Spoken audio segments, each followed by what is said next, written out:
Hi friends, welcome back to my channel. இன்றைக்கி இந்த வீடியோவில் நம்ம என்ன பார்க்கலாம் அப்படின்னா, ஆடிப்பட்டத்தில் நான் நம்ம தோட்டத்தில் என்னென்ன விதைகள்லாம் போட்டேன்னு சொல்லிட்டு ஷேர் பண்ணுறேன். புதுசாக தோட்டத்தை ஆரம்பிக்கணும், இல்லை மாடி தோட்டம் ஆரம்பிக்கணும் அப்படின்னு நினச்சிங்கன்னா இந்த வீடியோவை ஃபுல்லாக பாருங்கள். இதில் நான் சில டிப்ஸ் கொடுத்துருக்கேன், அது கண்டிப்பாக யூஸ்ஃபுல்லாக இருக்கும். சரி வாங்க ஃப்ரெண்ட்ஸ், வீடியோக்குள்ளே போகலாம். அதுக்கு முன்னாடி நம்ம சேனலுக்கு இதுதான் ஃபஸ்ட் டைம் வரீங்க அப்படின்னா சப்ஸ்கிரைப் பண்ணிக்கோங்க, பக்கத்தில் இருக்கிற பெல் ஐக்கானை கிளிக் பண்ணிக்கோங்க. ஓகே, ஆடிப்பட்டம்னா என்ன அப்படின்னு சொல்லிட்டு எக்ஸ்பிளைன் பண்ணி டைம் வேஸ்ட் பண்ண விரும்பல. ஆடிப்பட்டம்னா என்னன்னு சொல்லிட்டு எக்ஸ்பிளைன் பண்ணுறதுக்கு ஏகப்பட்ட வீடியோஸ் ஆல்ரெடி இருக்குது. இதை சொல்கிற அளவுக்கு எனக்கு இன்னும் எக்ஸ்பீரியன்ஸ் இல்லை. ஸோ நான் டேரெக்டாக விஷயத்துக்கு வந்துடுறேன். இந்த ஆடி மாதம் என்னோடய தோட்டத்தில் என்னென்ன பிளான் இருக்குங்கிறத நான் சொல்கிறேன். ஸோ ஃபஸ்ட்டு நிலத்தை தயார் பண்ணணும். ஸோ அதுக்காக நான் என்ன பண்ணுறேன் அப்படின்னா, சின்ன கலவரி அதில் வந்து கொஞ்சம் ஆழமாக இறங்குற மாதிரி 2 இது இருக்கும். ஸோ அதை வச்சு நான் கொத்தி மண்ணை கொஞ்சம் லூஸ் பண்ணிக்கிறேன். ஏன்னா இது கொஞ்சம் களிமண் வகையை சேர்ந்தது. ஃபஸ்ட்டு நான் இந்த மாதிரி கொத்தி விடுறதுனால இதோட ஆழம் வரைக்கும் அது கொத்திட்டு மண்ணை வந்து கிளறி விட்டுக்கும். 2வது கட்டி கட்டியாக இருக்கிற மண்ணை வந்து ஈஸியாக உடச்சி விட்டுறலாம். 2 பெனிஃபிட் இருக்குது. ஸோ மண் ஏன் முதல்ல நான் லூஸ் ஆக்கணும் அப்படின்னு சொல்ல வரேன் அப்படின்னா, நம்ம வளர்க்க போகிற செடிகளோட வேர் வந்து ஃபஸ்ட்டு ஸ்ட்ராங்காக உள்ளே போகணும் மண்ணுக்குள்ளே. இப்போ நீங்கள் மாடி தோட்டம் அமைக்கிறதா இருந்தாலும் சரி, தோட்டம் அமைக்கிறதா இருந்தாலும் சரி, மண் வந்து எந்த அளவுக்கு லூஸ் சாயிலாக இருக்கோ அந்தளவுக்கு வேர் வந்து உள்ளே சீக்கிரமாக போகும். வேர் எவ்வளோ சீக்கிரம் உள்ளே போகுதோ அந்தளவுக்கு உங்களுக்கு செடியோட வளர்ச்சி இருக்கும். உங்களுக்கு நம்பிக்கை இல்லை அப்படின்னா, ஒரு இடத்துல நல்லா இந்த மாதிரி மண்ணை கிளறி விட்டு 2-3 டைம் மண்ணை கிளறி விட்டுட்டு மண்ணை வந்து சாஃப்ட் சாயிலாக மாற்றிட்டு அதில் ஒரு விதையும், இன்னொரு இடத்துல மண்ணை ஒரே விதை போடுறது இடத்துல மட்டும் கொத்திட்டு அந்த இடத்துல விதையும் போட்டு பாருங்கள். 2 செடியில் எது நல்லா க்ரோ ஆகுது அப்படின்னு சொல்லிட்டு செக் பண்ணி பாருங்கள், உங்களுக்கே நல்லா தெரியும். ஓகே, இந்த கலவரியை வச்சு நான் ஓரளவு கொத்திட்டேன். இதுக்கப்புறம் வந்து மண்வெட்டியை வச்சு நான் இன்னும் ஆழமாக அதை தோண்டிட்டு இருக்கிற எல்லா மண்ணையும் மாற்றி அகைன் அதே இடத்துல இது பண்ணி ஒரே சமதளப்படுத்த போகிறேன். இந்த மாதிரி பண்ணுறப்போ மண் வந்து நல்லா லூஸ் ஆகிடும். மண்ணோட ஆழம் வரைக்கும் இருக்கிற மண் எல்லாமே நான் கிளறி விடுறப்போ உள்ளே இருக்கிற சத்துக்களும் மறுபடியும் மண்ணுக்கு செடிக்கு கிடைக்க ஆரம்பிக்கும். இது கூட நான் அடிஷ்னலாக என்ன ஆட் பண்ணுறேன் அப்படின்னா, தலை சத்துக்காக வீட்டில் இருக்கக்கூடிய காஞ்ச இலைகள், இது நீங்கள் வேப்பிலையும் சேர்த்துக்கலாம். எங்கள் வீட்டில் பார்த்தீங்கன்னா கொத்துவாளின்னு சொல்லலாம், அதான் ரங்குன் மல்லி செடி. இதுக்கு முன்னாடி நான் வீடியோ போட்டிருப்பேன் பாருங்கள். அந்த செடி இலை மட்டும் பூ பார்த்திங்கன்னா ஏகப்பட்ட குப்பை நமக்கு சேரும் சீக்கிரமாகவே. அதே நேரத்தில் இதில் ஒரு ப்ளஸ் என்ன அப்படின்னு சொல்லி பார்த்தீங்கன்னா, இந்த செடி சீக்கிரமாக மக்கக்கூடிய ஒரு செடி. ஸோ இந்த இலை வந்து சீக்கிரமாக எனக்கு மக்கி மண்ணுக்கு செடிக்கு தேவையான உரத்தை வந்து மண்ணில் ஆட் பண்ணிக்கும். ஸோ ஒவ்வொரு இடத்துலையும் நான் கொஞ்சம் கொஞ்சமாக அந்த இலைத்தலைகளையும் அந்த பூவோட காய்ந்த சருகுகளையும் ஆட் பண்ணிக்கிறேன். நான் ஃபஸ்ட்டு மாடி தோட்டம் வைக்கும்போது இந்த இலைகளோட காஞ்ச சருகு தான் நான் முதல்ல ஆட் பண்ணியிருந்தேன். அதுக்கப்புறம் தான் நான் சாதாரண மண்ணும் தோட்டத்து மண்ணையும் மிக்ஸ் பண்ணி வெண்டைக்காய் செடிகள் வச்சுருந்தேன். அதில் அப்படி ஒரு க்ரோத் இருந்தது. அதுக்கப்புறம் தான் நான் அந்த வீடியோவே ஸ்டார்ட் பண்ண ஆரம்பித்தேன். அதாவது யூடியூப் சேனலில் வீடியோ போட ஆரம்பித்தேன். ரொம்ப ஹெல்ப்ஃபுல்லாக இருந்தது இந்த ஒரு செடியோட காஞ்ச தலை சருகு தான். அந்த டைம் நான் எந்த உரங்களும் சரி, எந்த கெமிக்கல் உரமும் சரி, ஆட்டு எரோ சரி, மாட்டு சாணமோ சரி, எதுவுமே ஆட் பண்ணுறதில்ல. டைரெக்டாக டைம் மணலும் இந்த சருகும் அதுக்கப்புறமா தோட்டத்தில் இருந்த சாதாரண மண்ணும், இந்த 3 மிக்ஸை தான் நான் கலந்து ஃபஸ்ட் டைம் மண் கலவை எடுத்துக்கிட்டேன். இந்த டைம் இதை வந்து நிலத்துலையும் ட்ரை பண்ணி பார்க்கலாம் அப்படின்னு சொல்லிட்டு இதை ட்ரை பண்ணுறேன். 2 விஷயங்கள் இருக்குது. ஒரு சில செடிகள் வந்து நீங்கள் இந்த மண்ணில் டைரெக்டாக விதைச்சி அந்த செடியிலேருந்து அப்படியே நீங்கள் க்ரோ ஆக வைக்கலாம். இன்னும் சில செடிகள் வந்து நீங்கள் வந்து விதைகளை வேறு இடத்துல விதைச்சி அதை வந்து தனியாக முளைக்க வச்சு கொஞ்சம் வளர்ந்ததுக்கப்புறமா இதே இடத்துல நம்ம நட்டு வைக்கலாம். ஃபார் எக்ஸாம்பிள் வெண்டைக்காய், சீனியவரைக்காய், அதாவது கொத்தவரை, இந்த மாதிரி செடிகளை வந்து நீங்கள் டேரெக்டாக விதை ஊனிடலாம். அது அந்த இடத்துல க்ரோ ஆனால் மட்டும்தான் நல்லா வளரும். அதை நீங்கள் கன்று மாதிரி எடுத்துகிட்டு திரும்ப இடம் மாற்றினீங்க அப்படின்னா க்ரோத் அந்தளவுக்கு இருக்காது. ஸோ ஃபஸ்ட்டு விதை விதைக்கிறதுக்காக அகெயின் தோட்டத்து மண்ணை வேறு ஒன்றும் இல்லை, நம்ம ஆல்ரெடி மரம் செடி கொடிகள் இதோட தலைகள் எல்லாம் விழுந்து நல்ல பல வருஷமாக மக்கி இருக்கும். ஸோ இந்த மாதிரி இடத்துலேருந்து நீங்கள் மண் எடுக்கும்போது அதில் டீஃபால்ட்டாக தலை சத்தும் சரி, உரமும் சரி மண்ணிலேயே இருக்கும். அதனால் நான் இதை ஒரு பங்கு எடுத்துக்கிறேன். விதைக்கிறதுக்காகவே தனியாக நான் சில பார்ட்ஸ் எல்லாம் ரெடி பண்ணி வைக்கணும் இந்த ஆடிப்பட்டத்துக்கு. இதே மாதிரி வீட்டில் வந்து உரக்குழி சில வீட்டில் இருக்கும், அந்த மாதிரி இருந்ததுன்னா ரொம்ப நல்லது. அந்த மணல் நீங்கள் தாராளமாக எடுத்துக்கலாம். அதில் வந்து பல வருஷமாக நம்ம சேர்த்து வச்சுருக்கக்கூடிய இலை, தலை, சருகு எல்லாமே சேர்ந்து உரமாக மக்கி இருக்கும். ஸோ அது ரொம்பவே நல்லது. அந்த மண்ணை நீங்கள் எடுத்துக்கலாம். இன்னும் ஒன்று அடிஷ்னலாக நான் என்ன எடுத்துப்பேன் அப்படின்னா, நம்ம பழைய குப்பையெல்லாம் போட்டு எரிச்சு, இலைத்தழை, சருகு எல்லாத்தையும் போட்டு எரிப்போம் பார்த்தீங்களா? அந்த எரிச்ச சாம்பலையும் கொஞ்சமா எடுத்துக்கலாம். ஆக்சுவலா சாம்பல் வந்து டைரக்ட்டா நீங்க மரத்துக்கு ஆட் பண்ணலாம். செடிகளுக்கு ஆட் பண்ணுறது அவாய்ட் பண்ணுறது நல்லது தான். ஆனா பூச்சி தாக்குதல்லேருந்து காப்பாத்தும். எறும்பு தாக்குதல்லேருந்தும். ஸோ கொஞ்சமா நான் எடுத்துக்கிறேன். அதுக்கப்புறமா ஆல்ரெடி நீங்க செடி வச்சிருக்கீங்க அப்படின்னா, அதோட மண்ணையும் நீங்க வந்து தூர போடணும்னு அவசியம் இல்ல. அதையும் கொஞ்சம் ஆட் பண்ணிக்கலாம். ஏன்னா ஆல்ரெடி அதுலயும் நம்ம சில அ உரம் சரி, அ எரு சரி எல்லாமே ஆட் பண்ணியிருப்போம். ஸோ அதில் வந்து நீங்கள் ஆட் பண்ணிக்கலாம். ஆனால் நீங்கள் என்ன செடி வச்சுருக்கீங்களோ அதே செடியை அந்த மணலில் வைக்க வேண்டாம். அதனால் நான் விதைக்கிறதுக்காக மட்டும் நான் அந்த மண்ணை வந்து எடுத்துக்கிறேன். ஸோ இது தோட்டத்து மண்ணு நான் எதுக்கு எடுத்திருக்கேன் அப்படின்னா, இது வந்து ரொம்பவே சாஃப்ட்டா இருக்கும். ஸோ இந்த மாதிரி இருக்கும்போது ஈஸியா நம்ம ஒரு விதைகள்ல இருந்து வேர் வந்து உள்ளே இறங்கி, சீக்கிரமாவே செடி வந்து நமக்கு நல்லபடியா முளைச்சு வரும். ஸோ நார்மலா ஹார்டா இருக்கக்கூடிய சாயில நீங்க எடுத்துக்கிட்டீங்க அப்படின்னா, விதைகள் வந்து முளைக்கிறதுக்கு டைம் எடுத்துக்கலாம். இல்லன்னா வெளியில வரதுக்கு ரொம்ப டைம் ஆகலாம். அதனால நம்ம பாதி முளைக்கல அப்படின்னு சொல்லிட்டு விட்டுற போறோம்.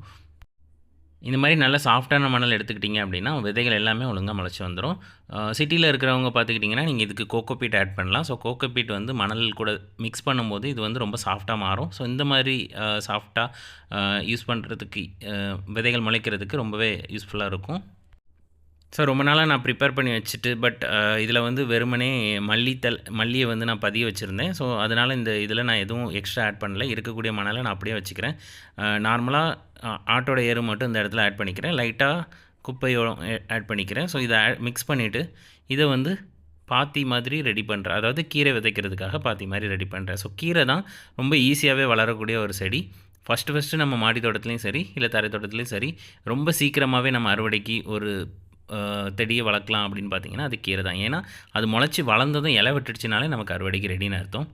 ஸோ மற்ற மிக்ஸை வந்து நான் ரெடி பண்ணிவிட்டு, இது எல்லாத்தையுமே மிக்ஸ் பண்ணிவிட்டு, சம பங்கு மிக்ஸ் பண்ணிவிட்டு தனித்தனி பாட்டில் எடுத்து வச்சுக்க போகிறேன். அப்போ தான் டிஃப்ரெண்ட்டாக என்னென்ன செடி வேணுமோ அதுக்கெல்லாம் நம்ம முளைக்க வைக்கலாம். ஸோ இந்த ஆடிப்பட்டத்துக்கு ரெடி பண்ணுறது என்னென்னு பார்த்தீங்கன்னா, ஃபஸ்ட்டு கீரைக்கு அந்த பாக்ஸ் ரெடி பண்ணியாச்சு. 2வது பார்த்தீங்கன்னா தக்காளி இருக்குது. நாட்டு தக்காளி நம்ம ஃபேஸ்புக் குரூப்பில் இருந்து சிலர் ஷேர் பண்ணுறேன்னு சொன்னாங்க. ஸோ அவங்கக்கிட்டேருந்து வாங்கியாச்சு. ஸோ நாட்டு தக்காளி, அதுக்கப்புறம் சில வகையான கத்திரிக்காய் இருக்குது, அப்புறம் மிளகா இருக்குது. ஸோ இந்த மாதிரியான பேசிக்கான இருக்கக்கூடிய தாவரங்கள் மட்டும் நம்ம ஃபஸ்ட்டு விதைச்சி பார்க்கலாம். நெக்ஸ்ட் மந்த்து நம்ம அடுத்தடுத்த விதைகளை விதைக்கலாம். ஏன் அப்படின்னா, இது வந்து தூத்துக்குடி மாவட்டம். ஸோ இங்கே வந்து மழை வந்து இப்போ ஆரம்பிக்காது. பட் ஆடி மாதம் எப்படியாவது செடி கொடி வளர்க்க ஆரம்பிக்கணும் அப்படின்னு ஆர்வலாக இருக்கிறதுனால, நான் முதல்ல இதை ட்ரை பண்ணி பார்க்க போகிறேன். விதை வைக்கிறதா இருந்தாலும் சரி, இல்லைனா நீங்கள் செடி வளர்க்குறதா இருந்தாலும் சரி, இந்த மாதிரி பாட்டில் ப்ராப்பராக ட்ரைனேஜ் சிஸ்டம் இருக்கணும், நிறைய ஓட்டைகள் இருக்கணும். ஸோ இந்த மாதிரி இருக்கும்போது சீக்கிரமாக மணலில் நம்ம மணல் வந்து இரிகாது. அதாவது நம்ம ஊற்றுற தண்ணி எல்லாமே வந்து அடியில் தேங்காது. ஸோ இந்த மாதிரி தேங்கும்போது வேரழுகல் பிரச்சனை வரலாம் செடிக்கு. அதனால் ப்ரிப்பேர்டாக முதலையே வந்து இந்த மாதிரி ப்ராப்பராக ட்ரைனேஜ் சிஸ்டம் ரெடி பண்ணிக்கலாம். 2வது பார்த்தீங்கன்னா, இன்னுமே ஆடி மாதமா இருந்தாலும், இன்னுமே சூரிய வெளிச்சம் வந்து நமக்கு, அதாவது சூரிய ஒளி வந்து ரொம்ப ஹெவியாக தான் விழும். ஸோ ரொம்ப வெயிலாக தான் இருக்கும். அதனால நான் டேரெக்டாக சன்லைட்டில் இந்த விதைகள் விதைக்கிற இந்த பாட்டெல்லாம் நான் வைக்கல. ஒரு முருங்கை மரத்தோட நிழல்ல வச்சுருக்கேன்.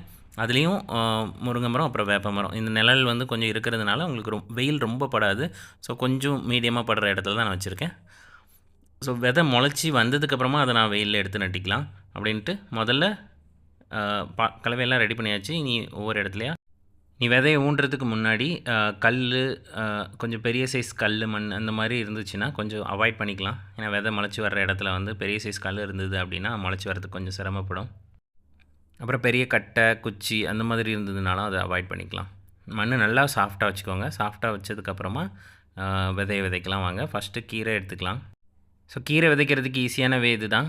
ஃபஸ்ட்டு வந்து நம்ம மண்ணை நல்லா ரெடி பண்ணதுக்கப்புறமா இந்த மாதிரி பாத்தி மாதிரி ஈஸியாக ஒரு குச்சை வச்சு நம்ம நோண்டிக்கலாம். ஸோ இந்த மாதிரி நீளமாக நம்ம இழுத்து விட்டோம் அப்படின்னா ஒரு பள்ளம் மாதிரி விழுந்துடும். ஸோ இந்த பள்ளத்துக்குள்ளே நம்ம கீரை விதைகளை போட்டுக்கலாம். இந்த கீரை விதைகள் பார்த்திங்கன்னா ரொம்ப தரமான விதைகள் தான். ஸோ நான் இதை வந்து நான் நெருக்கமாக தான் போட போகிறேன். பொதுவாக நீங்கள் இந்த பாத்திரத்தில் அப்படியே வளர்க்க போகிறீங்க அப்படின்னா இவ்வளோ நெருக்கமாக இவ்வளோ விதைகளை வந்து நீங்கள் போகணுன்னு அவசியம் இல்லை. கொஞ்சம் கம்மியாக போட்டுக்கலாம்.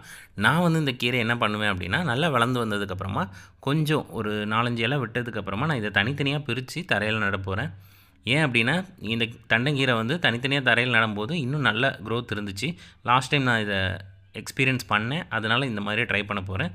ஸோ அதனால் இதில் நான் நிறையா விதைகளை வந்து போடுறேன். நீங்கள் தனியாக மாடி தோட்டம் வைக்கிறீங்க அப்படின்னா நீங்கள் வந்து டைரெக்டாக கொஞ்சம் விதைகள் மட்டும் போட்டால் போதும். இந்த பாட்டில் தங்குற மாதிரி.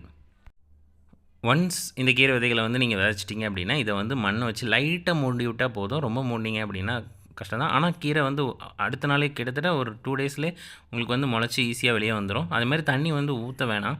கீரைகள் வந்து ரொம்ப மெல்லிசாக இருக்கும் முளைச்சி வரும்போது. அதனால் தண்ணி எப்போதுமே ஊற்றவே வேணாம் கீரைகளுக்கு. தரையில் வளர்த்தாலும் சரி, மாடி தோட்டத்தில் வச்சாலும் சரி.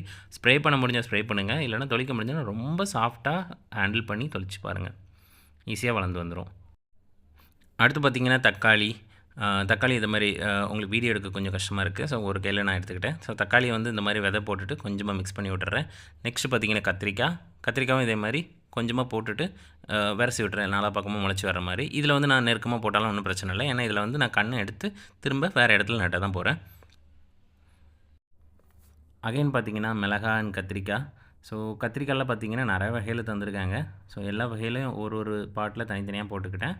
ஸோ நட்டும்போது ஈஸியாக இருக்கும். இப்போ வரைக்கும் இந்த வீடியோ நீங்கள் தொடர்ந்து பார்த்துட்ருக்கீங்க அப்படின்னா, உங்களுக்கு எந்த செடி வந்து விதைக்கணும்னு ஆசை இருக்குது, அல்லனா நீங்கள் இந்த ஆடிப்பட்டத்தில் எந்த செடியெல்லாம் விதைச்சிருக்கீங்க, இல்லை விதைக்க போகிறீங்க அப்படின்னு சொல்லிட்டு கமெண்டில் சொல்லுங்கள், பார்க்கலாம். நெக்ஸ்ட் என்னென்னு பார்த்தீங்கன்னா வெண்டைக்காய். ஸோ வெண்டைக்காய் வந்து நான் சொன்ன மாதிரி தான் பாட்டில் நான் வளர்க்கலை. ஸோ அதனால் நான் வந்து தனியாக கண் எடுத்துலாம் வைக்க மாட்டேன்.